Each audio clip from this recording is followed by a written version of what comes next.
ما بعد اعوذ باللہ من الشیطان الرجیم بسم اللہ الرحمن الرحیم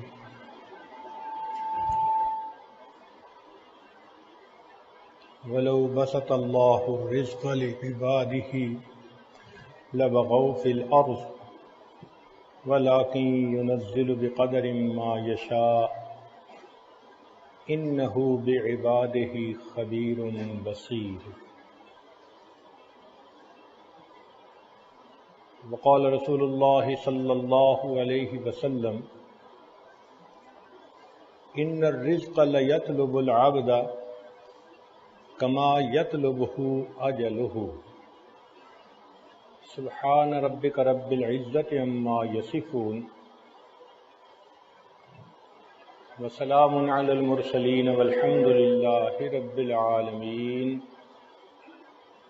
اللہم صلی علی سیدنا محمد وعلی آل سیدنا محمد وبارک وسلم. اللہم صلی علی سیدنا محمد وعلی آل سیدنا محمد وبارک وسلم.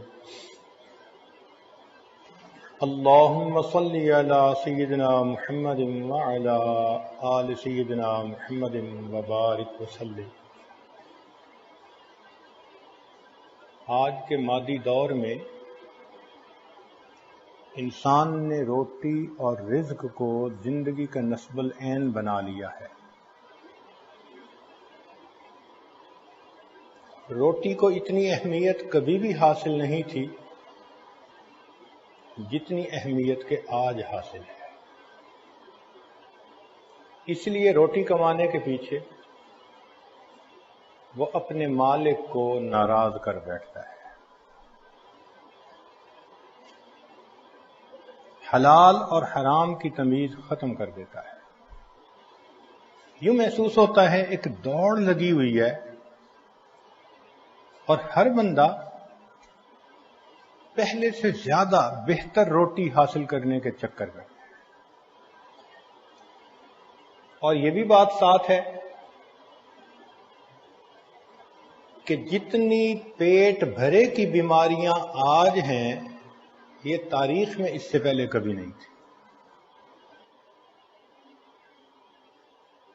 بلڈ پریشر، نمک زیادہ کھانا، ڈائبیٹک، چینی زیادہ کھانا، کارڈک پیشنٹ، چربی زیادہ کھانا. تو آپ غور اگر کریں تو زیادہ کھا کر مرنے والوں کی تعداد کم کھانے کی وجہ سے مرنے والوں سے بہت زیادہ ہے، مگر شکوے بھی بہت زیادہ، پریشانی بھی بہت زیادہ. جس گھر کو دیکھیں رزق کی پریشانی کا شکوہ الا ماشاء اللہ.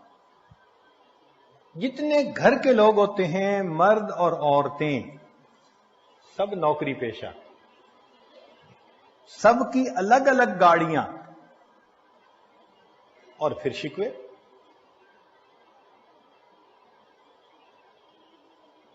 ہمیں یاد پڑتا ہے کہ بچپن میں فقیر کو دیکھا کرتے تھے تو وہ روٹی کا سوال کرتا تھا، آٹا دے دو، روٹی دے دو، روٹی کا سوال کرتا تھا. پھر ایک وقت آیا کہ جب فقیر روٹی پر مطمئن نہیں ہوتا تھا، اس کو 5 روپے چاہیے تھے سگریٹ پینے کے لیے.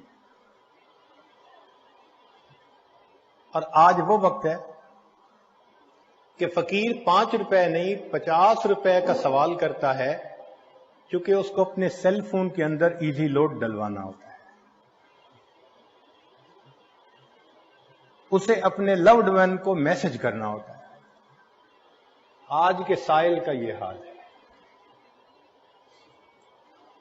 اور رزق کے شکوے بھی اتنے زیادہ.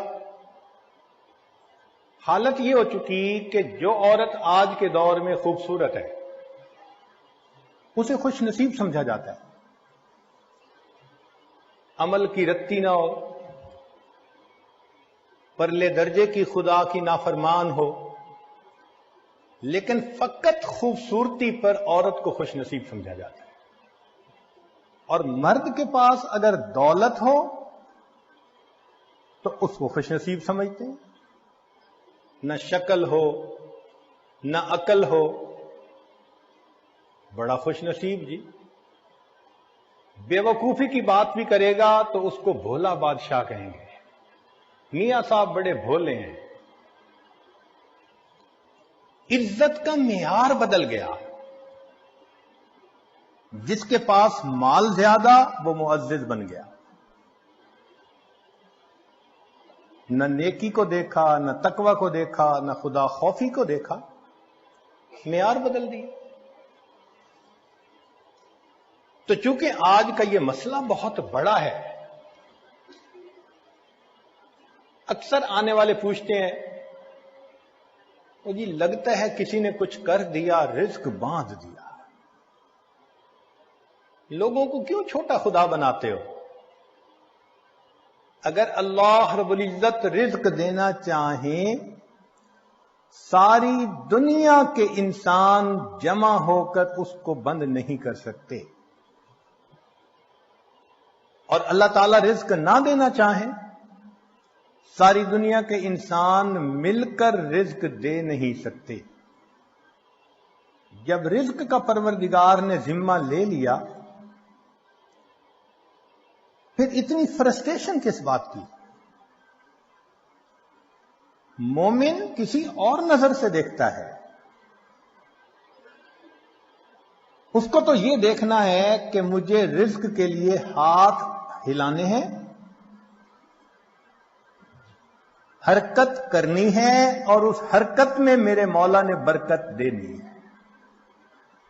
جو میرا حصہ ہے وہ مجھے ملے گا. شریعت کی خوبصورتی دیکھیے. نبی علیہ الصلوۃ والسلام کو ایک صحابی ملے، مصافحہ کیا. آپ صلی اللہ علیہ وسلم نے دیکھا کہ اس کی ہتھیلیوں کے اوپر گٹے پڑے ہوئے ہیں، بہت سخت ہتھیلیاں ہیں. تو آپ صلی اللہ علیہ وسلم نے پوچھا کہ تمہارے ہاتھ اتنے سخت کیوں ہیں؟ اے اللہ کے حبیب صلی اللہ علیہ وسلم، میں مزدور ہوں، پتھر توڑتا ہوں، وہی میرا ذریعہ معاش ہے. تو نبی علیہ السلام نے مسکرا کر دیکھا اور فرمایا، القاسب حبیب اللہ، جو ہاتھ سے محنت مزدوری کرتا ہے وہ اللہ کا دوست ہوتا ہے. یہ کتنی خوبصورت شریعت ہے کہ اپنی ضروریات کے لیے، اہل خانہ کی ضروریات کے لیے انسان اگر قدم اٹھاتا ہے اس کو عبادت کا درجہ دے دیا. فرمایا کہ یہ شخص اللہ کا دوست ہے. القاسب حبیب اللہ. چنانچہ دین اسلام نے اعتدال کا سبق دیا. فرمایا دیکھو دو ایکسٹریمز ہوتی ہیں. ایک تو یہ کہ انسان اتنا عبادت میں لگ جائے کہ دنیا کو خیر باد کہہ دے. فرمایا یہ رہبانیت ہے اور منع ہے. لا رہبانیت فی الاسلام. اور دوسرا، انسان اتنا دنیا کے پیچھے لگ جائے کہ روٹی، کپڑا اور مکان اس کو زندگی کا مقصد ہی بنا لے. فرمایا یہ اباہیت ہے اور یہ بھی منع ہے.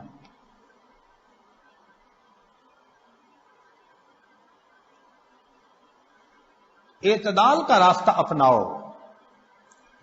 ضروریات پوری کرنے کے لیے کام کاج کرو. چنانچہ شقیق بلخی رحمت اللہ علیہ اپنی روزی کے لیے کسی دوسرے شہر کا سفر کرنا چاہتے تھے. اپنے دوست احباب سے مل کر وہ چلے گئے. کچھ دنوں بعد واپس اپنے شہر میں. ابراہیم ادم رحمت اللہ علیہ نے پوچھا، شقیق کیا ہوا؟ کہنے لگے میں راستے میں تھا ایک معذور چڑیا کو دیکھا، زخمی چڑیا کو جو اڑ نہیں سکتی تھی. ایک صحت مند چڑیا اس کے پاس آئی اور اس کے منہ میں دانا تھا. اس نے آ کے اس کے آگے ڈالا اور معذور چڑیا نے کھا لیا. تو میں نے دل میں سوچا کہ جو پروردگار معذور چڑیا کو رزق دے سکتا ہے وہ مجھے بھی دے گا. تو میں وہاں سے واپس آ گیا. ابراہیم ادم رحمت اللہ علیہ نے فرمایا کہ دیکھو، معذور کا وتیرہ نہ اپناؤ، طاقتور بن کر محنت کرو، کماؤ، خود بھی کھاؤ، اللہ کے بندوں کو بھی کھلاؤ. تو شریعت یہ بھی نہیں کہتی کہ معذور بن کے بیٹھے رہو، پڑے رہو.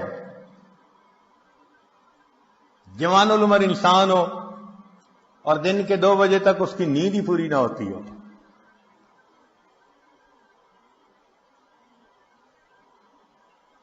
شریعت نے کہا فریضۃ بعد الفرائض، حلال رزق کو کمانا یہ بھی فریضہ ہے. ساتھ یہ بھی کہہ دیا کہ اتنا بھی نہ اس میں لگ جانا کہ نمازیں ہی قضا کر بیٹھو. تم کہو مجھے نماز کی فرصت ہی نہیں. تو یہ دین اسلام کی خوبصورتی ہے، اعتدال کا راستہ دیا. یہ ذہن میں رکھیے گا کہ پیٹ کا مسئلہ زندگی تک کا ہی نہیں، قبر کے بعد کا بھی ہے. پیٹ کا مسئلہ زندگی تک محدود نہیں، زندگی کے بعد بھی پیٹ کا مسئلہ ہوگا. اگر نافرمانی کر کے دنیا میں رہے، جو بندہ جہنم میں پہنچا تو وہاں کیا کھانے کو ملے گا؟ زقوم. کیا پینے کو ملے گا؟ غسلین. تو کھانے پینے کی ضرورت تو وہاں بھی. تو دنیا کی مختصر زندگی کو نافرمانی میں گزار کر اپنے لیے آخرت کے عذاب کو واجب کر لینا، یہ کہاں کی عقل مندی ہے؟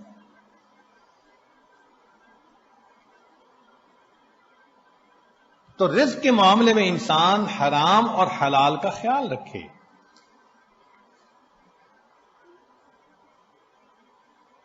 پیٹ تو انسان کا اتنا چھوٹا 2 روٹی سے بھر جاتا ہے.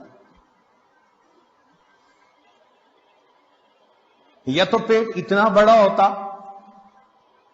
کہ کھاتے کھاتے بھرتا ہی نہ، اور پھر فکر مند ہوتا تو چلو اور بات تھی کہ برتن بہت بڑا. جتنا بھی کھانا سامنے رکھ دو 2 روٹی سے زیادہ کھا نہیں پاتا. زیادہ کھائے گا تو اگلے دن ڈاکٹر کے پاس جائے گا. جانوروں کے پیٹ تو بہت بڑے. ہاتھی کو دیکھو، ٹنوں کے حساب سے سبزہ کھاتا ہے. ہپو، دریائی گھوڑا، اس کو کبھی دیکھو تو اکثر مجھے تو یوں محسوس ہوتا ہے کہ یہ سارا پیٹ ہے جس کو اللہ نے ٹانگیں لگا دی ہیں. جب دیکھو کھاتا نظر آئے گا. بلو ویل ایک مچھلی ہے، اس کا وزن ہر دن میں 200 پاؤنڈ سے زیادہ بڑھتا ہے. بندے کا تو وزن ہی 200 پاؤنڈ نہیں ہوتا. تو جس مچھلی کا پیٹ اتنا بڑا کہ وزن روزانہ 200 پاؤنڈ بڑھے تو خوراک کتنی ہوگی؟ اللہ اس مخلوق کو بھی رزق دے رہا ہے. تو 2 روٹی کھانے والا انسان پریشان. حال دیکھو کہ پرندے گھر سے خالی پیٹ نکلتے ہیں، شام واپس آتے ہیں تو پیٹ بھرے ہوتے ہیں. اور یہ بندہ صبح سویرے ناشتہ کر کے پیٹ بھرا گھر سے نکلتا ہے، شام واپس آتا ہے پیٹ خالی، بھوک لگی ہوتی ہے، بیوی کو کہتا ہے جلدی کھانا لگاؤ۔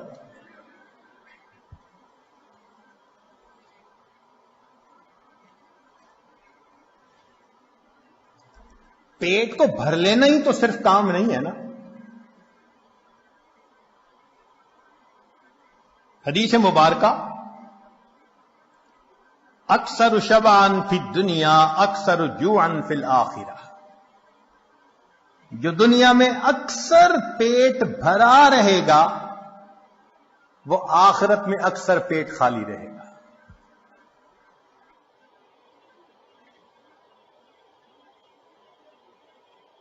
تو یہ مقصد زندگی نہیں ہونا چاہیے۔ ہاں انسان کی ضرورت ہے، ضرورت کے درجے میں اس کو پورا کرنا چاہیے۔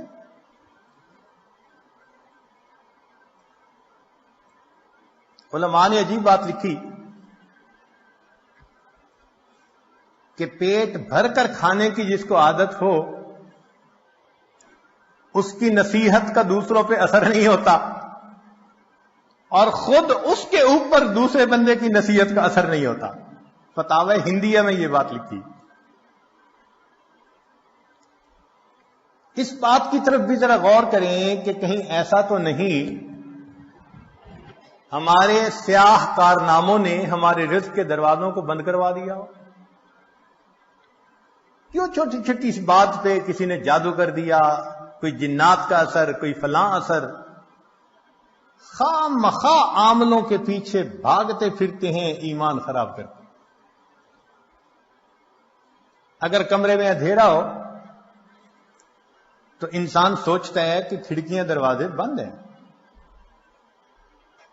یہ نہیں کبھی سوچتا کہ کسی نے کوئی عمل کر دیا، کمرے میں اندھیرا ہو گیا۔ ایک کھڑکی کھولتا ہے، ادھر سے روشنی نہیں آ رہی، دوسری کھڑکی کھولتا ہے، تازہ ہوا نہیں آ رہی، دروازہ کھول دیتا ہے۔ ہم بھی سوچیں کہ ہمارے اوپر اگر یہ معاملہ ہے تو ان دروازوں کو کس چیز نے بند کیا، اور اب ان دروازوں کو ہم کیسے کھول سکتے ہیں؟ نکتے کی بات، تدبیر پیالہ ہے اور اللہ ہی دینے والا ہے۔ تدبیر پیالہ ہے اور اللہ ہی دینے والا ہے۔ تو جب پروردگار دینے والا ہے تو پرواہ کس بات کی؟ اس لیے اللہ رب العزت نے مال کو خیر کہا، انہ لحب الخیر لشدید۔ مال کو قیامہ کہا۔ قرآن مجید میں دو چیزوں کو قیامہ فرمایا،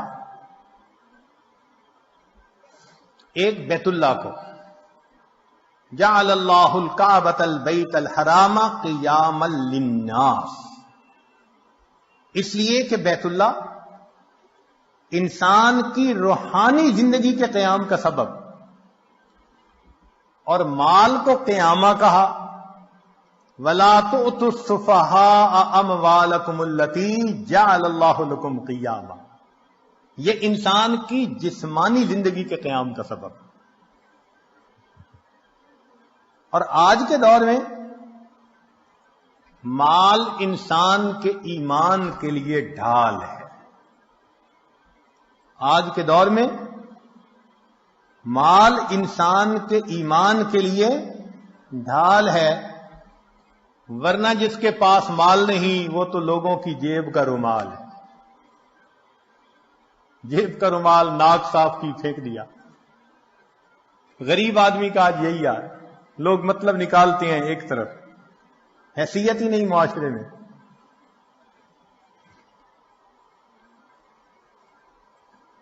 رزق کے معاملے میں دو باتیں اہم ہیں۔ ایک تو یہ کہ رزق بھی انسان کو تلاش کرتا ہے، موت بھی انسان کو تلاش کرتی ہے، مگر رزق موت سے زیادہ تیز رفتار ہے، موت سے پہلے بندے تک پہنچتا ہے۔ اور دوسری اہم بات کہ سود کا کام کرنے سے انسان اللہ کا دشمن بنتا ہے، اللہ سے جنگ کرتا ہے۔ جو چٹان سے سر مارے گا سر ہی پھوڑے گا، جو اللہ سے جنگ کرے گا اپنی تباہی کا خود ذمہ دار ہے۔ ظاہر آنکھ کیوں دیکھتی ہے؟ بینک سے قرضہ لے لو، بزنس اچھا چلے گا۔ ان بینک کے قرضوں کے پیچھے ہم نے ہزاروں کو بینک رپٹ ہوتے ہوئے دیکھا ہے۔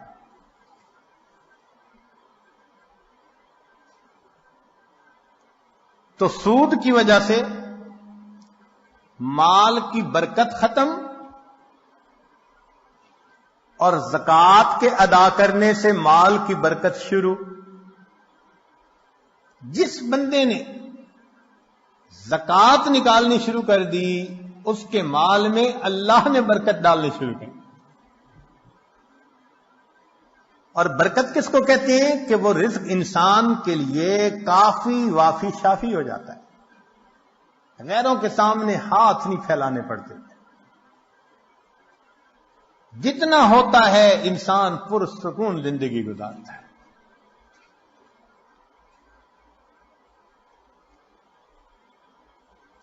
آج کے دور کا سب سے بڑا فتنہ یہی، یا لیت لنا مثل ما اوتی قارون،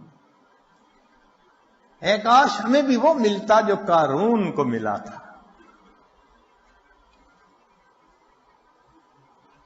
اللہ تعالیٰ ارشاد فرماتے ہیں، نحن قسمنا بینہم معیشتہم، ان کے درمیان معیشت کو ہم نے تقسیم کیا۔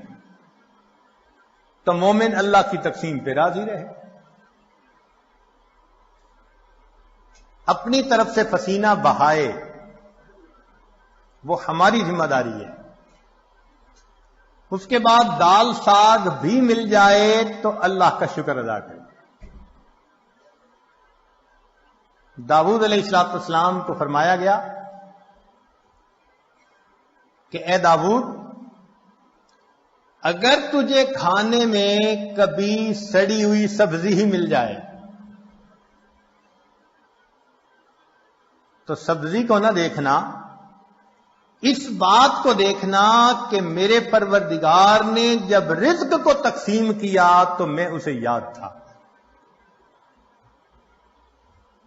بھیجنے والا تو وہ ہے نا، اس نے یاد رکھا، اس سے بڑی اور کیا بات ہو سکتی؟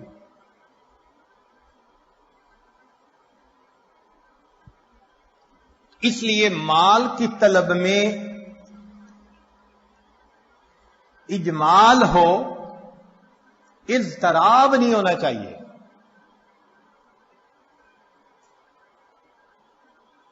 ایسے نہ ہو کہ انسان دوسرے کی جیب کی طرف دیکھ رہا ہو کہ یا تو خود نکال کے دے دے ورنہ میں اس کا گریبان پکڑ کے اس سے چھین لوں۔ اللہ پہ توکل کریں گے تو اللہ تعالیٰ اتنا دیں گے کہ آپ بس بس کریں گے۔ چنانچہ مال سے ہر کام دنیا کا نہیں سنورتا۔ آج جتنے مال والے زیادہ اتنے پریشان زیادہ، اتنے بیمار بھی زیادہ۔ مال سے انسان اینک تو خرید سکتا ہے، بہنائی تو نہیں خرید سکتا۔ مال سے انسان اچھی غذا تو خرید سکتا ہے، اچھی صحت کو تو نہیں خرید سکتا۔ مال سے انسان اچھے کپڑوں کو تو خرید سکتا ہے، خوبصورتی کو تو نہیں خرید سکتا۔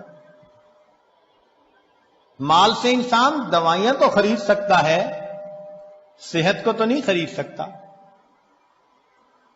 اور مال سے انسان جسم کو تو خرید سکتا ہے، کسی کے دل کی محبت کو تو نہیں خرید سکتا۔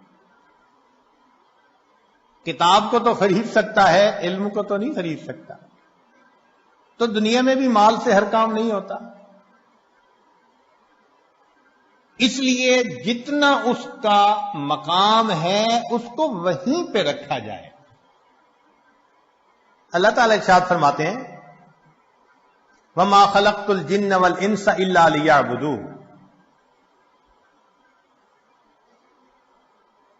کہ انسانوں اور جنوں کو عبادت کے لیے پیدا کیا.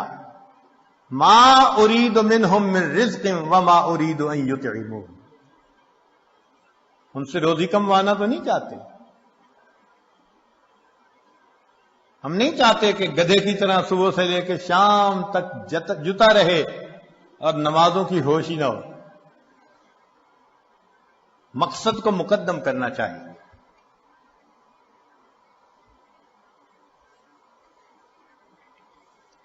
اللہ رب العزت رزق پہنچا کر رہتے ہیں. چنانچہ باجید بستامی رحمت اللہ علیہ سے کسی نے کہا کہ حضرت کیا کریں، رزق کی بڑی پریشانی ہے. تو فرمایا کہ تم اپنے گھر جاؤ اور تمہیں اپنے گھر میں جو بندہ ایسا نظر آئے کہ اس کا رزق تمہارے ذمے، بازو پکڑ کے گھر سے نکال دو. اور جس کا رزق خدا کے ذمے تو تمہیں کیا پرواہ.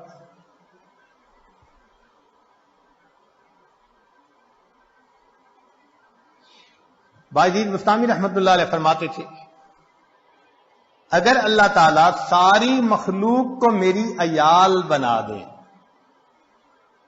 اور ساری زمین کو تانبے کی بنا دے اور آسمان سے ایک قطرہ بھی بارش کا نہ ٹپ کے، مجھے اتنے عیال کی روزی کی پریشانی نہیں، میرا مولا روزی پہنچا دے گا. ایسا یقین تھا ہمارے بزرگوں کو اللہ رب العزت کی ذات پر. چنانچہ باجید بستامی رحمۃ اللہ نے کسی کے پیچھے نماز پڑھی، امام صاحب نے تعارف کیا تو پوچھا من این تاکل، بھئی آپ کا ذریعہ معاش کیا ہے، کہاں سے روٹی کھاتے ہیں؟ تو باجید بستامی رحمۃ اللہ نے جواب دیا اصبر، صبر کرو، حتی اعید الصلاۃ التی صلیتها خلفک، میں وہ نماز لوٹا لوں جو تیرے پیچھے پڑی ہے، حیث شککت فی رازق المخلوقین، اس لیے کہ تجھے مخلوق کے رزق دینے والے کے اندر شک ہو گیا ہے.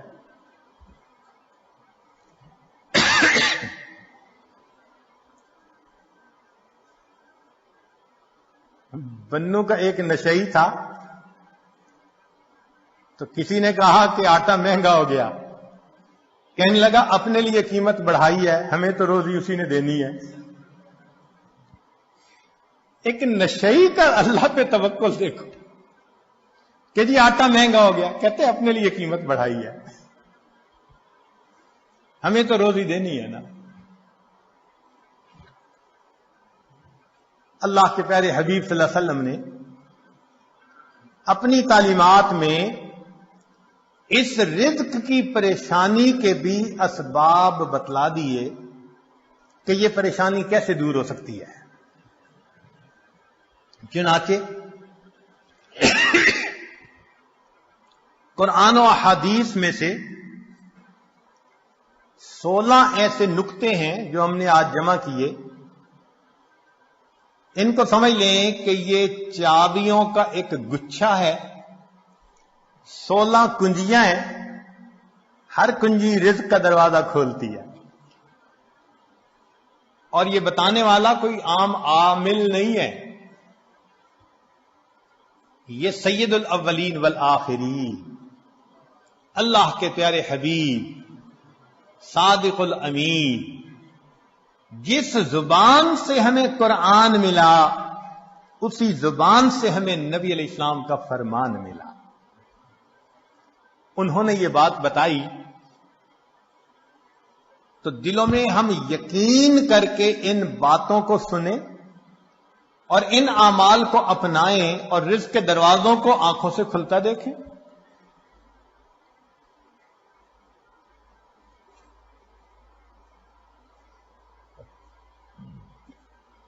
رزق کی پہلی کنجی۔ اللہ تعالیٰ ارشاد فرماتے ہیں وَأْمُرْ أَهْلَكَ بِالصَّلَاةِ وَاسْتَبِرْ عَلَيْهَا،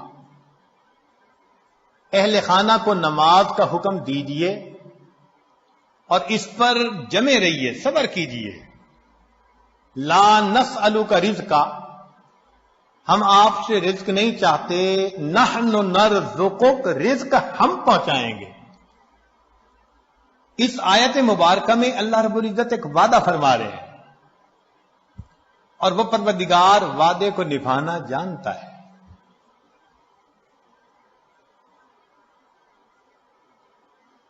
تو معلوم ہوا کہ جس گھر کے سب مرد عورتیں اہتمام کے ساتھ نماز پڑھیں، ایک ہوتی ہے گنڈے دار نماز، مرد ہیں تو جماعت نماز کا اہتمام نہیں، عورتیں ہیں تو گھر کے کام مقدم، بس بھاگی دوڑی میں قضا ہوتے ہوتے نماز، ایسی نماز نہیں، اہتمام کے ساتھ نماز۔ تو جس گھر کے سب لوگ اہتمام سے نماز پڑھیں، یہ نہ ہو کہ عورت کھڑی تو مصلی پہ ہو جائے اور ہاتھ باندھ کر کپڑوں کی آپس میں کلر میچنگ کر رہی ہو، مرد مصلی پہ تو کھڑا ہو جائے اور گلی بازار کی سیریں کر رہا ہو، ایسی نماز نہیں۔ نماز پڑھے جیسے نماز دھیان توجہ کے ساتھ پڑھنی چاہیے، کوشش تو کرے نا اپنی طرف سے دھیان جما کر پڑھنے کی، کوشش پر اللہ کی طرف سے اجر عطا ہوتا ہے، دنیا میں نتائج پر اجر ملتا ہے کہ یہ اچیو کر کے دکھاؤ تب تمہیں یہ ملے گا۔ اللہ فرماتے ہیں کوشش کر کے دکھاؤ۔ چنانچہ حدیث پاک میں آتا ہے کہ جو شخص اپنے بھائی کی حاجت براری کے لیے اس کے ساتھ چل پڑتا ہے، اللہ 10 سال کے نفلی اعتکاف کا ثواب عطا فرما دے۔ یہ تو نہیں کہا کہ کام کرواؤ بھائی کا، نہیں، یہ اس اللہ رب العزت کی رحمتوں کی انتہا ہے۔ فرمایا کہ منزل تک پہنچنا تو تمہارے بس میں نہیں ہے، یہ تو مقدر کا معاملہ، ہم تو یہ دیکھیں گے قدم کون اٹھاتا ہے، چلتا کون ہے۔ تو نماز صحیح اہتمام کے ساتھ پڑھنے کی کوشش کریں، برکتوں کے دروازوں کو کھلتا دیکھیں۔ میرے مالک نے فرما دیا نحن نرزقک، ہم رزق دیتے ہیں۔ چنانچہ آپ گھر کے ہر چھوٹے بڑے کو نماز کا اہتمام سکھائیے، رزق ملنے کی قسم یہ عاجز کھا سکتا ہے۔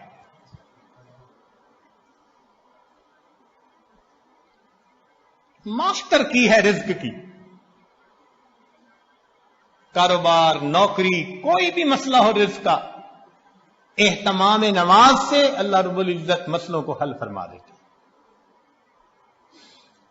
دوسرا عمل کثرت استغفار۔ قرآن مجید میں ارشاد فرمایا فَقُلْتُ اسْتَغْفِرُوا رَبَّكُمْ إِنَّهُ كَانَ غَفَّارًا يُرْسِلِ السَّمَاءَ عَلَيْكُمْ مِدْرَارًا وَيُمْدِدْكُمْ بِأَمْوَالٍ۔ تو کثرت ذکر سے اللہ فرماتے ہیں میں مال کے ذریعے سے تمہاری مدد کروں گا۔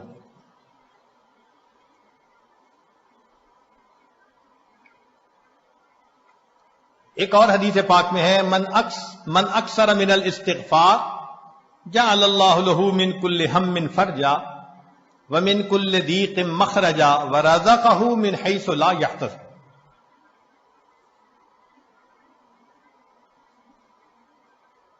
امام قرطبی رحمۃ اللہ علیہ فرماتے ہیں گناہوں کی معافی مانگنے سے بارش ملتی ہے، اللہ رب العزت قوموں کے رزق کو وسیع فرما دیتے ہیں۔ تیسرا عمل انفاق فی سبیل اللہ، اللہ کے راستے میں نیک کاموں میں خرچ کرنا۔ چنانچہ اللہ رب العزت ارشاد فرماتے ہیں وما انفقتم من شیء فهو یخلفہ، تم اللہ کی راہ میں جو خرچ کرو گے اس کا بدلہ مل کر رہے گا، ریٹرن مل کر رہتا ہے۔ یہ نہیں ہو سکتا کہ اللہ کے راستے میں خرچ کرو اور ملے نہ اس کے بدلے۔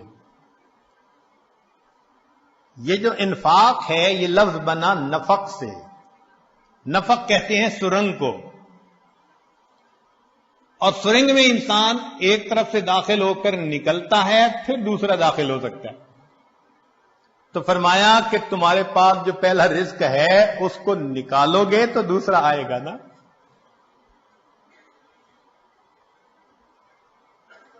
وما تنفقوا من خیر یوفى الیکم، فرمایا انفق ینفق علیک، تم خرچ کرو اللہ تم پر خرچ کرے گا۔ عبداللہ ابن عمر اللہ عنہ فرمایا کرتے تھے ان للہ اقواما اختصهم بالنعم لمنافع العباد، اللہ کے کچھ بندے ایسے ہوتے ہیں اللہ نے ان کو اپنے بندوں کے منافع کے لیے مخصوص کر دیا، ان کی ذات سے اللہ کے بندوں کو نفع ملتا رہتا ہے، یہ ان کا چارٹر آف ڈیوٹی ہوتا ہے، جو ان کو ملتا ہے وہ ان کے اپنی ضرورت کے لیے صرف نہیں ہوتا، وہ دوسروں تک پہنچانے کے لیے ہوتا ہے۔ جو ڈاکیا ڈاک پہنچاتا رہے اس کی ترقی ہوتی رہتی ہے، اور جو ڈاک نہ پہنچائے تو اسے اپنی نوکری سے معزول کر دیتے ہیں۔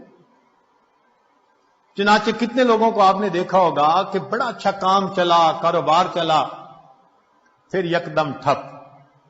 وجہ کیا بنی؟ کہ جو ملا تھا وہ سارا ان کا نہیں تھا، اس میں اللہ کے لیے خرچ کرنا تھا، مسکینوں پر، بیواؤں پر، طلباء پر، دین کے راستے میں، فلاحی کاموں میں۔ یہ خزانے کے سانپ بن کر بیٹھ گئے، بینک بیلنس چیک کرتے ہیں آج اتنے ملین اور آج اتنے ملین، اوپر سے ڈاکانی بند ہو گئی۔ کہتے ہیں جی ایک وقت تھا مٹی کو ہاتھ لگاتے تھے سونا بنتی تھی، حضرت صاحب آج تو سونے کو ہاتھ لگائے مٹی بنتا ہے، کسی نے کچھ کر دیا ہے۔ جی بالکل آپ نے خود ہی تو کیا ہے۔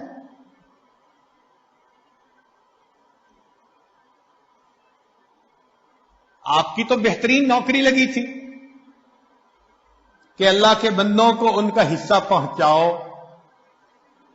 کتنا پہنچانا تھا؟ پورے مال میں سے 2.5%، زکوٰۃ پورے مال میں سے 2.5%۔ سبحان اللہ، ہم نے دیکھا لوگ چاہتے ہیں بڑے کی نوکری کریں، چنانچہ چھوٹی کمپنی کی بجائے بڑی کمپنی کی نوکری، اور بڑی کمپنی کی بجائے ملٹی نیشنل کمپنی کی نوکری، جی اور زیادہ بینیفٹ ملیں گے۔ تو کیا اچھا کہ ہم سب سے بڑے کی نوکری کریں۔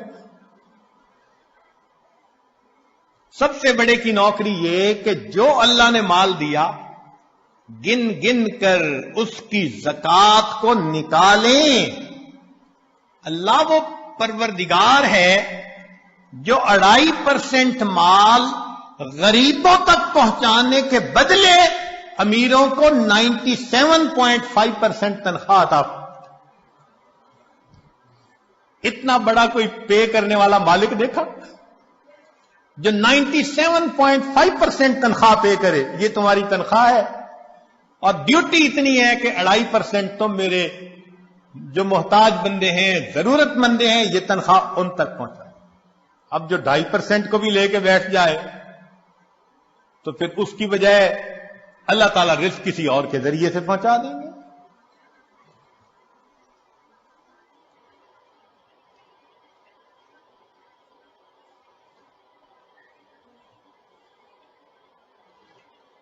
رابعہ بصریہ کے پاس مہمان آ گئے، اتنی دیر میں دروازہ کھٹکھٹایا گیا. خادمہ نے کہا جی کہ کوئی بندہ کھانا لایا ہے.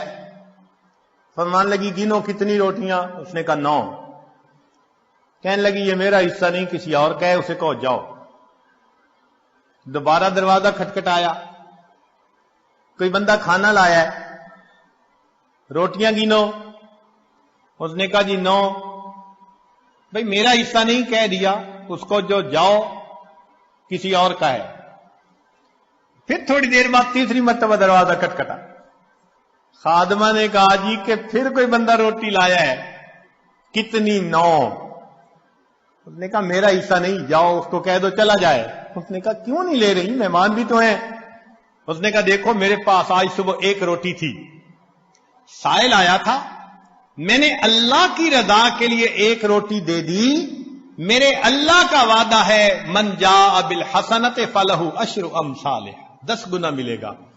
9 روٹیاں میری نہیں ہو سکتی. خادمہ نے ہاتھ جوڑ دیے، مجھے بھی بھوک لگی ہوئی تھی، 1 روٹی میں خود رکھ رہی تھی، یہ 10 ہی ہیں. ایسا کامل یقین اللہ کے وعدوں پر.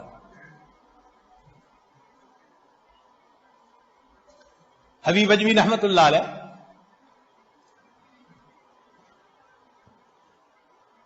بیوی نے آٹا گوندا،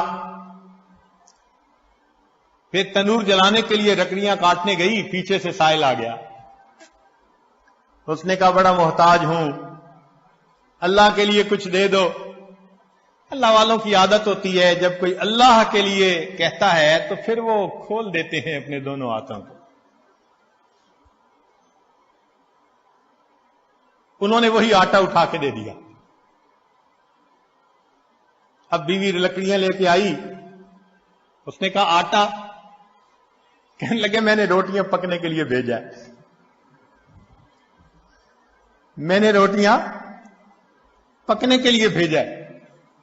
ابھی ان کی بیوی نے چولہے میں آگ پوری نہیں جلائی تھی کہ اتنے میں دروازہ کھٹکھٹایا. بیوی نے پوچھا کون؟ کہنے والے نے روٹیاں بھی دے دی، سالن بھی دے دی. تو بیوی نے آ کر کہا کہ تم نے جہاں روٹیاں پکنے بھیجی تھی، پکانے والے نے سالن بھی ساتھ بھیج دیا ہے.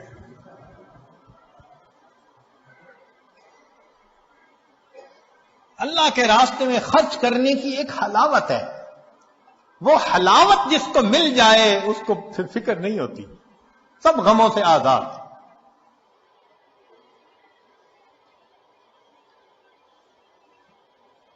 رزق کی کشائش کے لیے اگلا نسخہ دین کی خاطر ہجرت کرنا. اللہ رب العزت فرماتے ہیں وَمَن يُهَاجِرْ فِي سَبِيلِ اللَّهِ يَجِدْ فِي الْأَرْضِ مُرَاغَمًا كَثِيرًا وَسَعَةً. جو اللہ کے راستے میں ہجرت کرے اسے جائے پناہ بھی ملے گی، رزق میں وسعت بھی ملے گی.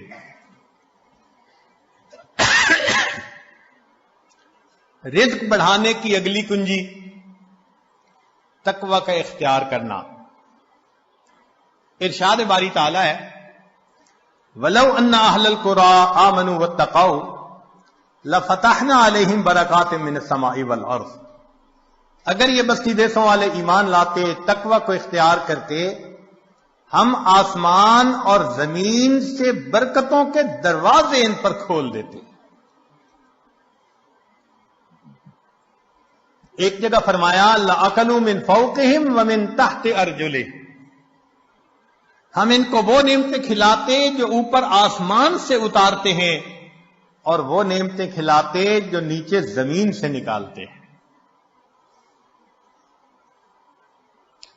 فرمایا وَمَن يَتَّقِ اللَّهَ يَجْعَل لَّهُ مَخْرَجًا وَيَرْزُقْهُ مِنْ حَيْثُ لَا يَحْتَسِبُ. اللہ تعالیٰ ایسی طرف سے رزق دیتا ہے کہ جس کا وہم و گمان ہی نہیں ہوتا. نبی علیہ السلام نے فرمایا علیک بتقوی اللہ فإنہا جماع کل خیر. تقوی اختیار کرو، یہ تمام خوبیوں کی جامع ہے. سفیان ثوری رحمت اللہ علیہ عجیب بات فرماتے تھے اتق اللہ فما رأیت تقیا محتاجا، میں نے آج تک کسی متقی بندے کو محتاج نہیں دیکھا کہ در در کے دھکے کھاتا پھرے، لوگوں کے سامنے ہاتھ پھیلاتا پھرے۔ آپ بتائیے، آپ نے بھی بڑی دنیا دیکھی، سمجھدار ہیں، عقل مند ہیں، تعلیم یافتہ ہیں، آپ نے اپنی زندگی میں کسی حافظ با عمل یا عالم با عمل کو بھوکا پیاسا ایڑیاں رگڑتے مرتے دیکھا ہے تو بتا دیجئے۔ ایک مثال پیش نہیں کر سکتے۔ ہم نے اپنی زندگی میں P H D doctor, highest degree qualification کی دنیا میں بھوک پیاس سے ایڑیاں رگڑتے مرتے دیکھا۔ ہم یہ تو بتا سکتے ہیں کہ نیکی تقوی کی لائن میں زیادہ کھا کر مر گئے۔ امام مسلم رحمت اللہ علیہ کا واقعہ، کھجوریں زیادہ کھانے سے موت آ گئی۔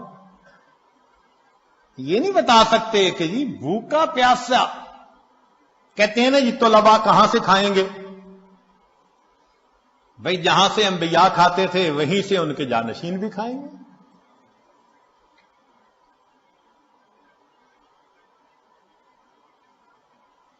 تو موٹی سی بات ہے کہ رزق اللہ دیتا ہے، تقوی کی وجہ سے اللہ رزق کے دروازے کھول دیتے ہیں۔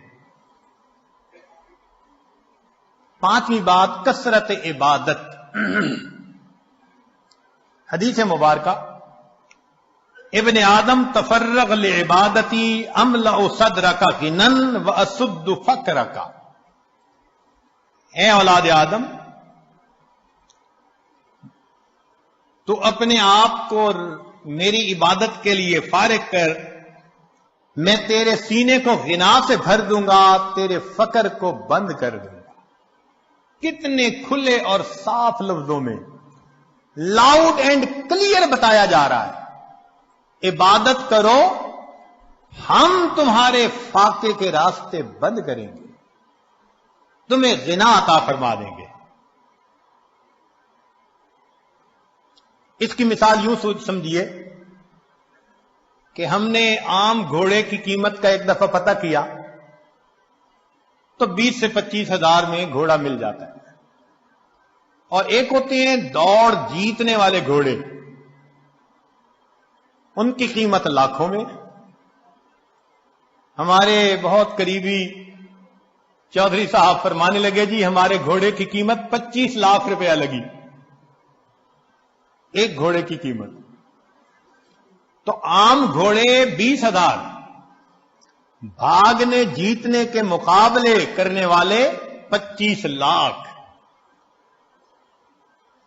اب اگر 25 لاکھ والے گھوڑے کے مالک کے پاس کوئی جائے، جی میری گدا گاڑی کا کچھ کام ہے، گھوڑا دے دو، میں نے گدے گاڑی میں استعمال کرنا ہے، تو وہ ہنس کے کہے گا تمہارا دماغ ٹھکانے ہے، دوڑ کا مقابلہ جیتنے والے گھوڑے کو گدے گاڑی میں باندھو گے۔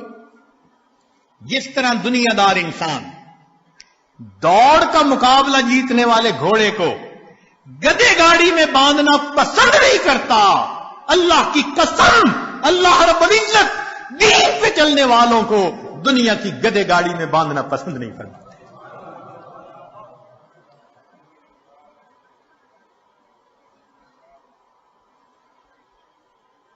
اگلی کنجی، کثرت حج اور عمرہ۔ حدیث پاک میں فرمایا وما امعر حاج قط، کہ حاجی کثرت سے حج کرنے والا، عمرہ کرنے والا، وہ کبھی محتاج نہیں ہوتا۔ قیل ومل امعار، پوچھنے والے نے پوچھا جی اس کا کیا معنی ہے؟ فرمایا قال ما افتقرا، جو فقر کا تجھے ڈر ہوتا ہے اللہ اس ڈر کو ختم کر دیتا ہے۔ حدیث پاک میں ہے النفقۃ فی الحج کالنفقۃ فی سبیل اللہ، الدرہم ب700، ایک درہم کے بدلے میں 700 درہم ملتے ہیں۔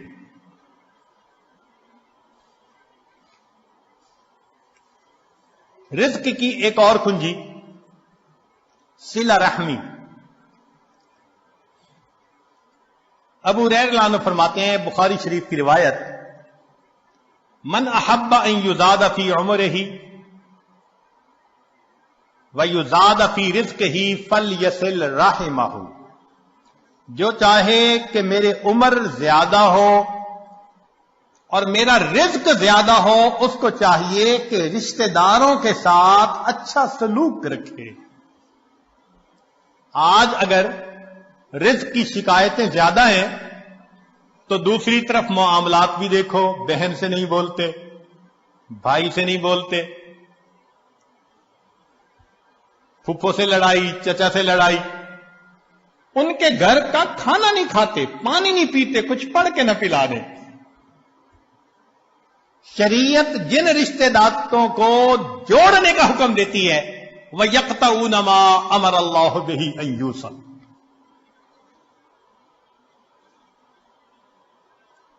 جب ہم رشتے ناتوں کا خیال نہیں کریں گے تو پھر رزق کے دروازے تو خود بند کریں گے ہم۔ ہاں، اگر دین کا کوئی ایسا معاملہ ہے تو سلام دعا تو سب کے ساتھ رکھیے نا، سلام کرنا، حال احوال پوچھنا، یہ تو لازم ہے۔ زیادہ قرب کا تعلق رکھنا نہ رکھنا یہ بندے کا اپنا چوائس ہوتا ہے۔ ایک اور حدیث میں فرمایا، من سرہ ان یمد لہ فی عمرہ، جسے یہ بات اچھی لگے کہ اس کی عمر بڑی ہو، ویوسع لہ فی رزقہ، اس کے رزق کو اللہ کھلا کر دے، وتدفع عنہ میتۃ السوء، اور اللہ اسے بری موت سے بچا لے، فلیتق اللہ ولیصل رحمہ، وہ اللہ سے ڈرے اور صلہ رحمی کرے، اللہ تعالیٰ تینوں انعام عطا فرما دیں گے۔ 8ویں بات، کمزوروں سے حسن سلوک۔ اللہ تعالیٰ ارشاد فرماتے ہیں، لعلکم ترزقون بضعفائکم، کہ جو تم میں سے کمزور ہوتے ہیں نا، ان کی وجہ سے تمہیں رزق ملتا ہے اور تم ان پر خرچ کرتے ہوئے پریشان ہوتے ہو۔ سچی بات تو یہ ہے کہ رب کریم نے ارشاد فرما دیا، وَلَوْ يُؤَاخِذُ اللَّهُ النَّاسَ بِمَا كَسَبُوا، اگر اللہ تعالی عملوں کے اوپر پکڑ فرماتا، ما ترک علی ظہرہا من دابہ، زمین کے اوپر کوئی جاندار نہ باقی بچتا۔ ہمیں جو مل رہا ہے وہ کون سا ہمارے اپنے اعمال کی وجہ سے؟ کیا پتا فقیر کی دعا لگ گئی ہو، کمزور کی دعا لگ گئی ہو، ہم نے کسی کو مورل سپورٹ دی، اس کی دعا لگ گئی، کسی کے غم میں اس کا ساتھ دیا، اس کی دعا لگ گئی۔ خوبصورتی دیکھیے دین اسلام کی۔ آج کون ہے جو یہ کہہ سکے جی کہ ہمیں دین یہ تعلیم دیتا ہے کہ تم اپنے کمزوروں کا خیال رکھو؟ اگلا عمل، اللہ پہ توکل، وَمَن يَتَوَكَّلْ عَلَى اللَّهِ فَهُوَ حَسْبُهُ،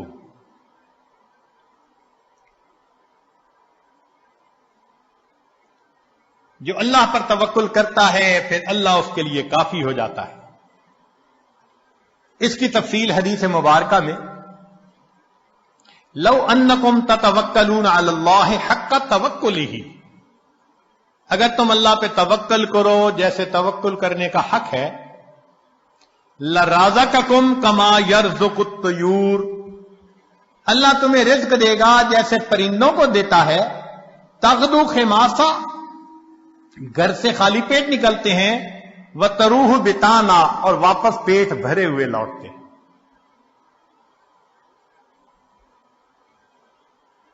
اگلا عمل، اللہ کی نعمتوں کا شکر ادا کرنا۔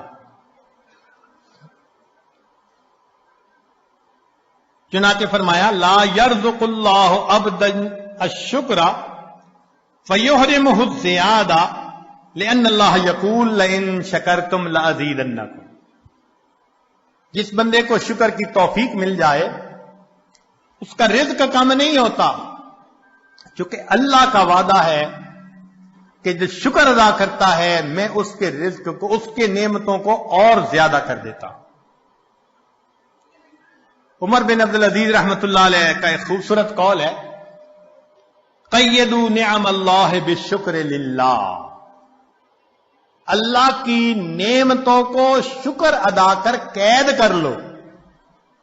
جس نے اللہ کی نعمت کا شکر ادا کیا اس نے نعمت کو قید کر لیا، اس کے پاس ہی رہے گی۔ ابن عطا اسکندری رحمت اللہ علیہ، ان کے حکم بہت معروف ہیں۔ ہمارے بزرگ علماء رمضان المبارک میں اس کی مستقل مجالس کیا کرتے تھے۔ ان کے حکم کو پڑھیں تو یوں لگتا ہے کہ اللہ نے اس امت میں بھی لقمان علیہ السلام کا ایک نمونہ پیدا کر دیا۔ کیا عجیب باتیں کہی ہیں۔ تو شکر کے بارے میں ان کا ایک قول ملفوظ، جنہیں عربی کا تھوڑا سا بھی ذوق ہوگا نا، وہ تو سن اور پڑھ کے وجد آتا ہے۔ یہ جامعہ الازہر کے استاد بھی رہے، اور اس جامعہ کو جو پوری دنیا کے اندر ایک مقام ملا وہ ایسے ہی متقی باخدا بزرگوں کی وجہ سے۔ فرماتے ہیں من لم یشکر النعم فقد تعرض لزوالها، جو نعمت کا شکر ادا نہیں کرتا وہ اپنی نعمتوں کو چھین جانے کے لیے پیش کر دیتا ہے، اللہ مجھ سے یہ چھین لو۔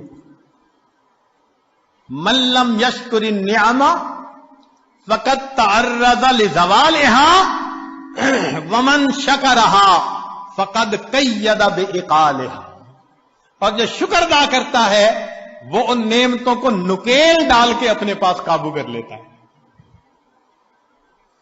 تو شکر ادا کر کے اللہ کی نعمتوں کو نکیل ڈال لیجیے۔ پھر فرمایا گھر انسان جائے تو اپنے اہل خانہ کو سلام کرے۔ اب بتائیے یہ کتنا چھوٹا سا عمل ہے۔ حدیث پاک میں ہے، نبی علیہ السلام نے فرمایا ثلاثۃ کلہم ضامن علی اللہ، تین ہیں جن کی ضمانت اللہ نے لی۔ ان عاش رزق وکفا، اگر وہ زندہ رہے گا اللہ رزق دے گا جو اس کے لیے کافی ہوگا۔ ان تین میں سے ایک بندہ رجل داخل بیتہ بسلام، جو اپنے گھر میں داخل ہو اپنے اہل خانہ کو سلام کرے۔ یہ کتنا چھوٹا سا عمل ہے۔ اب بتائیے کہ اس عمل پر رزق کا دروازہ کھلنے کے وعدے، اور ہوتا کیا ہے؟ دفتر میں بڑے مزے سے دوستوں میں کھل کھلا کے ہنس رہے ہیں، گھر میں قدم رکھا اور پارا ہائی۔ خود کہتے ہیں حضرت پتہ نہیں کیا ہوتا ہے، گھر آتا ہوں پارا چڑھ جاتا ہے۔ یہ آگ شیطانیت ہے، تو شیطان تمہارے اوپر سوار ہو جاتا ہے، اس کو گدھا ملا ہوا ہے، لہذا گھر میں داخل ہونے سے پہلے وہ گدھے پہ چھلانگ مار کے بیٹھ جاتا ہے۔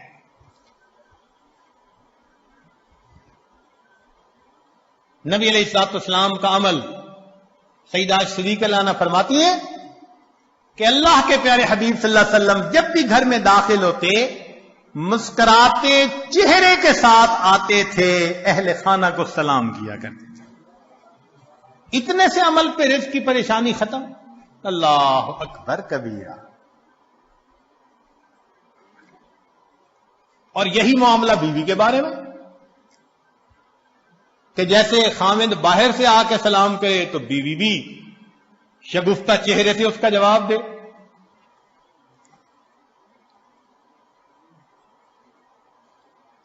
پھر اگلا عمل والدین کی فرما برداری۔ حدیث مبارکہ میں ہے کہ 5 چیزوں سے رزق زیادہ ہوتا ہے: صدقہ پر مداومت، صلہ رحمی، جہاد، ہمیشہ باوضو رہنا، والدین کی فرما برداری کرنا۔ ہاں، اگر والدین دین سے روکتے ہیں تو وہ خود اپنے مقام سے گر جاتے ہیں۔ لا طاعت لمخلوق فی معصیت الخالق، مگر اس کا یہ مطلب نہیں کہ ان سے بدتمیزی کی جائے، مس بیہیو کیا جائے، نہ۔ ایک بزرگ فرماتے ہیں کہ مجھے ایک بندہ ملا جو مستجاب الدعوات تھا۔ مستجاب الدعوات کہتے ہیں جس کی ہر دعا قبول ہو۔ تو کہتے ہیں مجھے بڑی تمنا ہوئی کہ پتہ چلے اس کا کون سا عمل جس کی وجہ سے مقام ملا۔ میں نے کہا میں آپ کے ساتھ کچھ دن گزارنا چاہتا ہوں۔ وہ گھر لے گیا تو میں نے دیکھا کہ اس کے گھر میں 2 سور بندھے ہوئے ہیں۔ بڑا حیران، یہ اللہ والا اور اس نے سور پالے ہوئے ہیں۔ میں دیکھتا کہ وہ پہلے سوروں کو چارہ ڈالتا اور بعد میں کھانا کھاتا۔ تو تیسرے دن میں نے پوچھ ہی لیا کہ مجھے اس عمل کی سمجھ نہیں آئی۔ اس نے کہا کہ یہ میرے والدین ہیں، ایسے گناہ کے مرتکب ہوئے اللہ نے ان کو انسان سے سور بنا دیا۔ میرے تو والدین ہیں نا، میں ابھی بھی گھر میں ان کو رکھتا ہوں، خیال کرتا ہوں، ان کو چارہ پہلے ڈالتا ہوں، بعد میں کھانا کھاتا ہوں۔ میرے اس عمل کی وجہ سے اللہ نے مستجاب الدعوات بنا دیا۔ فرمایا ماں باپ مشرک بھی ہو، وَصَاحِبْهُمَا فِي الدُّنْيَا مَعْرُوفًا، اس دنیا میں تم ان کے ساتھ اچھی زندگی گزار۔ اور اگر ماں باپ کلمہ گو اور نیک ہو، سبحان اللہ، پھر تو ان کی خدمت کرو اور اپنے اللہ کی رحمتوں کو حاصل کرو۔ اگلا عمل، دوام طہارت، باوضو رہنا۔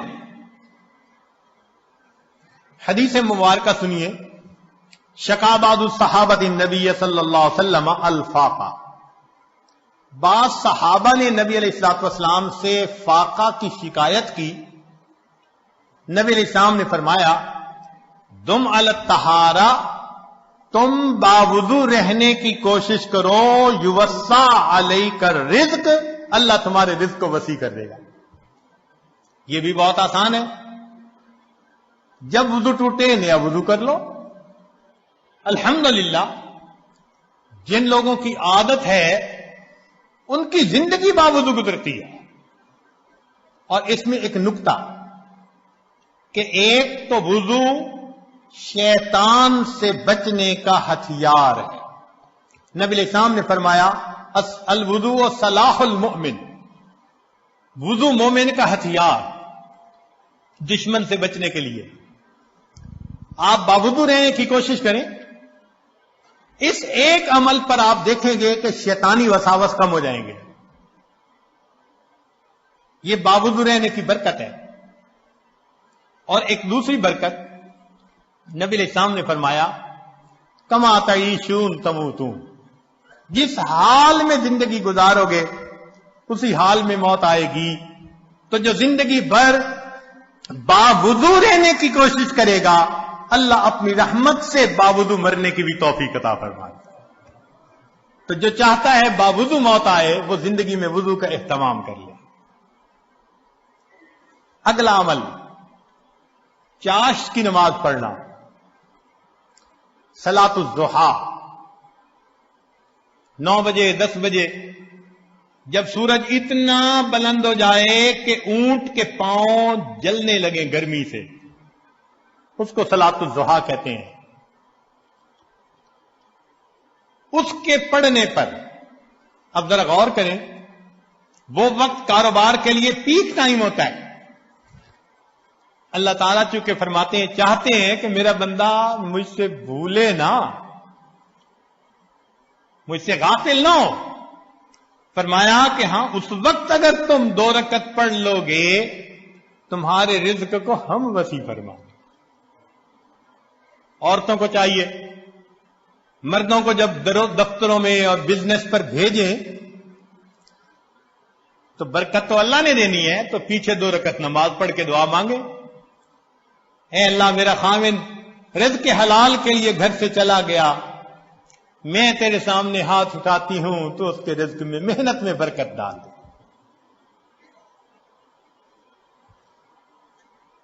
سورہ واقعہ ہر رات میں پڑھنا رزق کو وسیع کرتا ہے۔ ابن مسعود رضی اللہ تعالیٰ عنہ بیمار ہیں، عثمان غنی رضی اللہ عنہ پوچھنے کے لیے آئے، فرمایا کہ اللہ کا حاجہ کوئی ضرورت ہے؟ فرمایا لا، ضرورت نہیں ہے۔ ان کا میں کچھ ہدیہ دے دیتا ہوں۔ ضرورت نہیں، آپ کا بیٹا نہیں بیٹیاں ہی ہیں ساری، تو ان بیٹیوں کو فائدہ ہوگا۔ تو ابن مسعود رضی اللہ عنہ کا یقین اتنا بنا ہوا تھا، فرمایا کہ میں نے اپنی بیٹیوں کو سورہ واقعہ سکھائی ہے، وہ ہر رات کو پڑھتی ہیں سونے سے پہلے۔ اللہ کے حبیب صلی اللہ علیہ وسلم نے فرمایا من قرأ سورۃ الواقعۃ کل لیلۃ لم تصبہ فاقۃ ابدا، ہر رات سونے سے پہلے جو سورہ واقعہ پڑھے اس کو کبھی فاقہ نہیں آ سکتا۔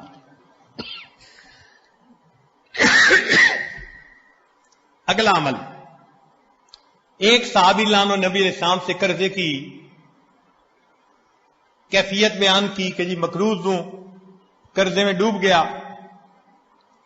نبی علیہ السلام نے دعا سکھائی، اللہم انی اعوذ بک من الہم والحزن واعوذ بک من العجز والکسل واعوذ بک من الجبن والبخل واعوذ بک من غلبۃ الدین وقہر الرجال۔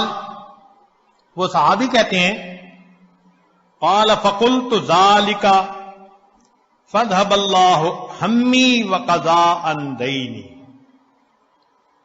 میں نے اس دعا کو پڑھا، اللہ نے میری پریشانیوں کو بھی دور کر دیا، میرے قرضوں کو بھی اتروا دیا۔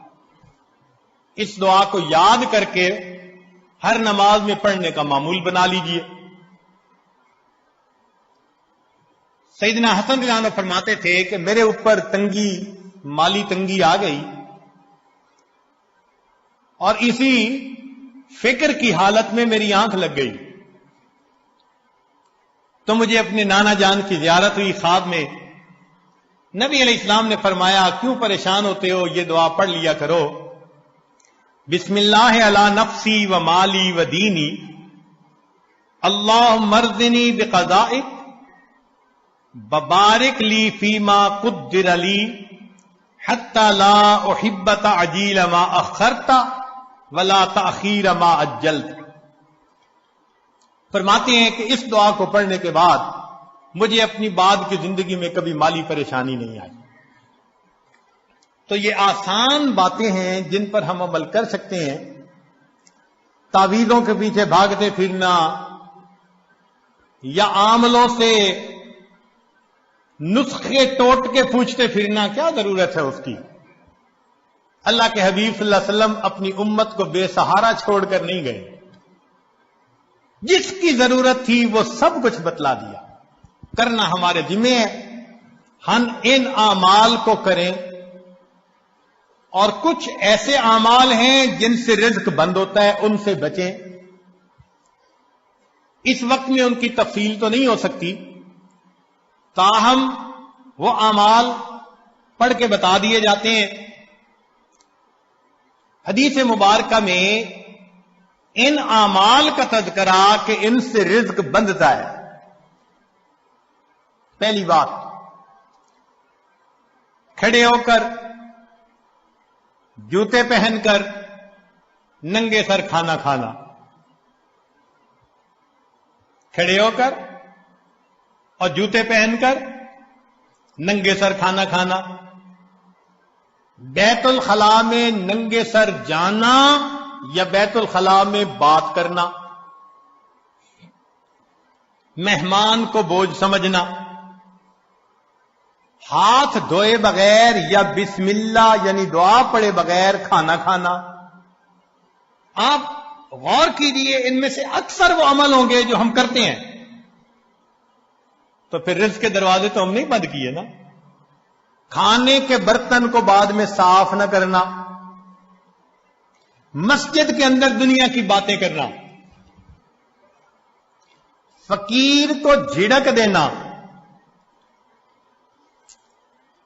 مغرب کے بعد بلا عذر سو جانا،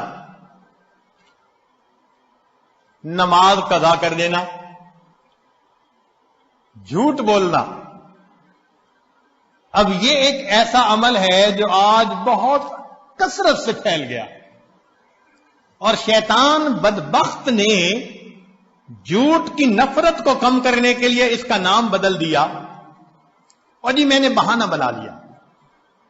کیونکہ جھوٹ سے تو نفرت آتی ہے نا دل میں، بہانے سے نفرت نہیں آتی.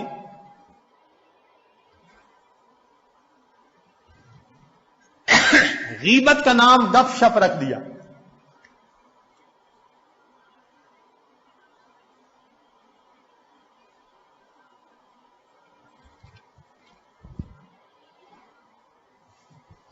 اگلا عمل، گانے بجانے میں دل لگانا. آج گاڑیوں کے اندر گانوں کی سیڈیاں، گھروں کے اندر ٹی وی ریڈیو کے اوپر گانوں کی بھرمار. تو رزق کے دروازے تو خود بند کر لیے.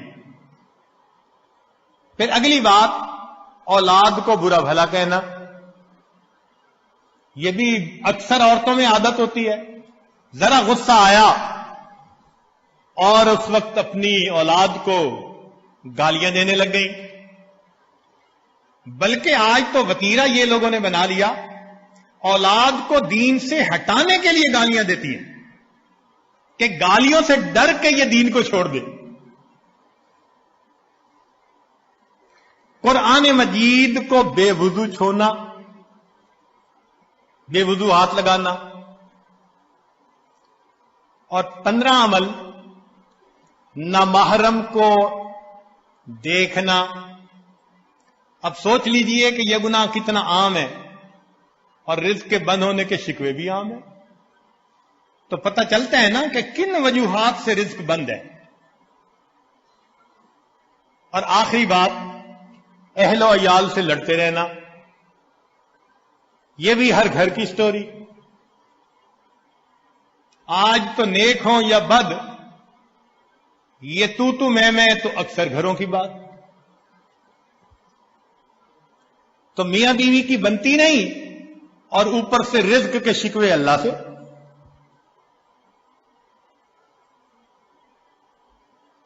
بھئی آپس میں محبت و پیار سے رہیے، پھر دیکھیے اللہ رب العزت کس طرح مدد فرماتے ہیں.